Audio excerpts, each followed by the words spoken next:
Le nord de Dijon, c'est un quartier où Oksana et sa fille ont désormais tous leurs repères. Elles ont fui l'Ukraine quelques jours après le début de la guerre et savourent chaque jour le calme de leur nouvelle vie.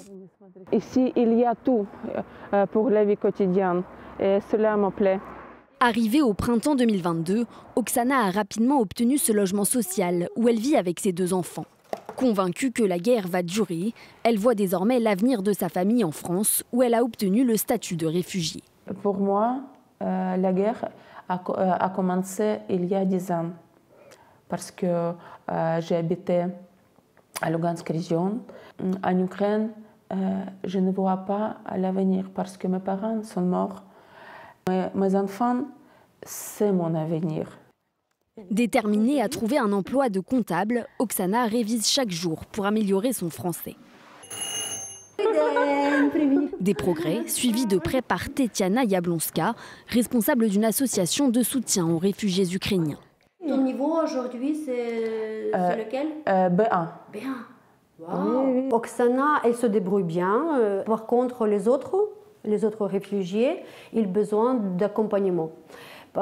C'était aussi la traduction. Par exemple, s'il vient chez le médecin, il faut traduire.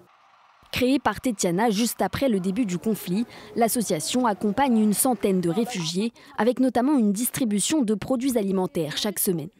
Une aide essentielle pour cette femme exilée en Côte d'Or avec ses 6 enfants. L'association nous aide beaucoup pour obtenir des produits alimentaires, des vêtements et aussi pour résoudre des problèmes administratifs. Mais depuis 2 ans, les dons ont diminué. Les gens, ils ont déjà tout donné au début, parce que c'était le moment de solidarité. Maintenant, ça diminue. Il faut trouver l'autre solution pour collecter les dons. En Côte d'Or, les arrivées de nouveaux réfugiés sont désormais moins fréquentes et certains ont aussi fait le choix de rentrer en Ukraine, comme les 3 femmes hébergées par Angélique Bertrand au début du conflit. On avait Tania et Nelia qui couchaient dans cette chambre-là. Mais après 4 mois, cette famille a décidé de rentrer en Ukraine, car leur petit-fils avait du mal à s'intégrer. Un retour au pays difficile selon Angélique, qui prend régulièrement de leurs nouvelles.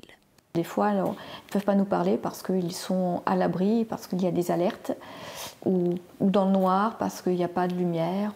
Voilà. Donc on sait que la vie est dure là-bas. Sur les 1000 Ukrainiens domiciliés dans le département, plus de 250 sont toujours hébergés grâce à la solidarité des particuliers.